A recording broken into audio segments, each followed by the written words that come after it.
gabay ng magulang ay kailangan sa mga batang manonood. Sana'y magbalik ka sa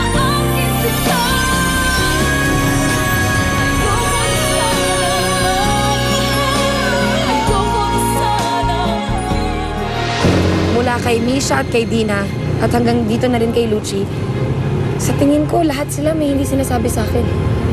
Anong gagawin mo? May naisip na akong paraan. After accusing each one of us na mistress ni Kevin, ano kaya ang drama ni Stella? Mamu, gising si Daddy!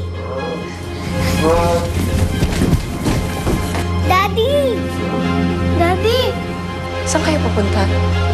Sorry, Stella, pero may prior commitment pa kami ni Misha eh.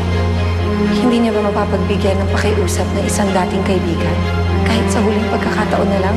Bakit wala siyang maalala? Mababalik din po yun sa kanila. Just give him time. Pangalan mo?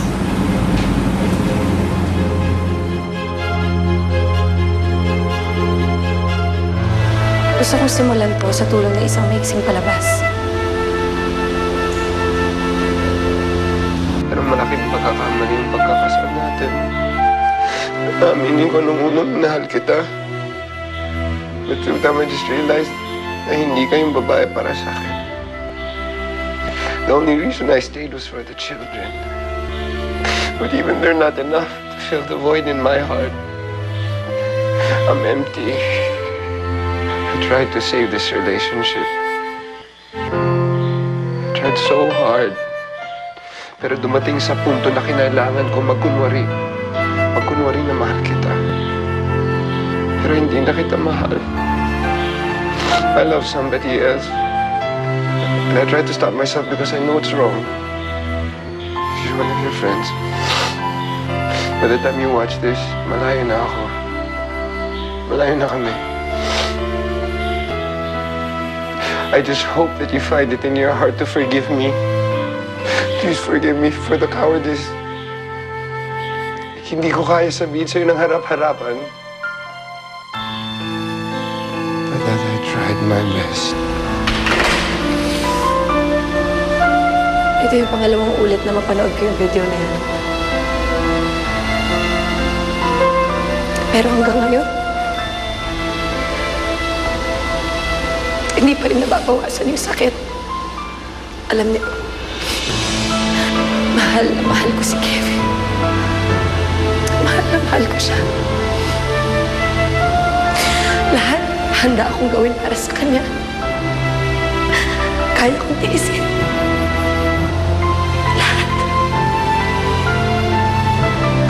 Pero niloko pa rin niya ako. Iiwan pa rin niya ako para sumama sa ibang babae. At ang masakit doon, isa sa mga kaibigan ko yung babaeng yun. Isang kaibigan na pinagkatiwalaan kong nag-traitor sa akin. Daddy! This is Miggy and this is Shelby. Dalawa mong anak. Asawa ko yung mami nila. Nasaan siya? Yaya. Itong mga alaga nyo, baka gutom na. Dalhin niyo muna sa cafeteria.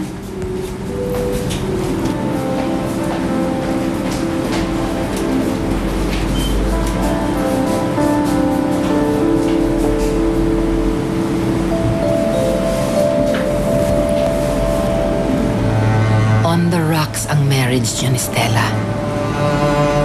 Nung araw na maaksidente ka, aalis ka na, sasama sa ibang babae.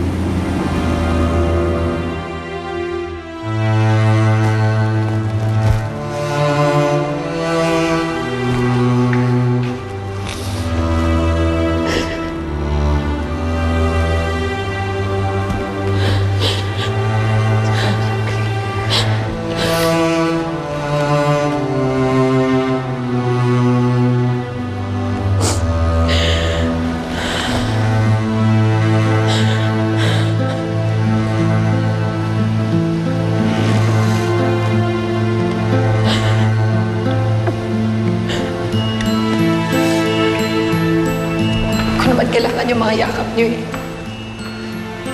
Kahit yung mga luha at himpi niyo. Pwede niyo naman gamitin yan para lang pagtakpan yung pagsisinungaling niyo eh.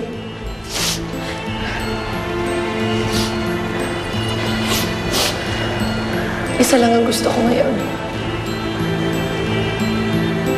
Yung totoo.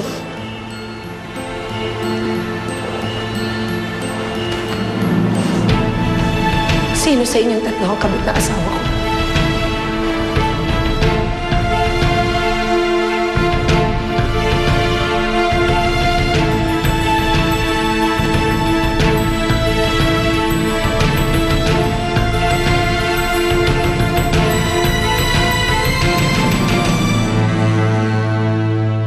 Mom, please stop messing with my head, okay? I know this is some kind of sick joke. Mahal ko si Stella. Asawa ko siya. Pinakasalan ko siya. Kahit ayaw niyo. And now you're telling me na iiwanan ko siya para sa ibang babae? I've always been straight with you, son. So, I hope ganun ka rin sa akin. Pati nga si Stella eh. Alam na niyang iiwanan mo na siya. So, bakit ayaw mo umamin? Mom, please stop being so annoying. Mahal ko si Stella at hindi ko siya iiwan for any woman. But that's exactly what you did. Gumawa ka pa nga ng video confessing your affair to one of her friends. Okay. Nasaan yung video?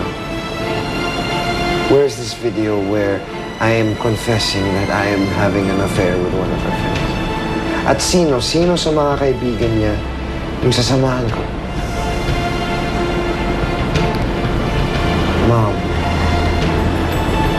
there is no video. I am not leaving her. There's no proof. Bakit kayo nagsisinungaling sa akin?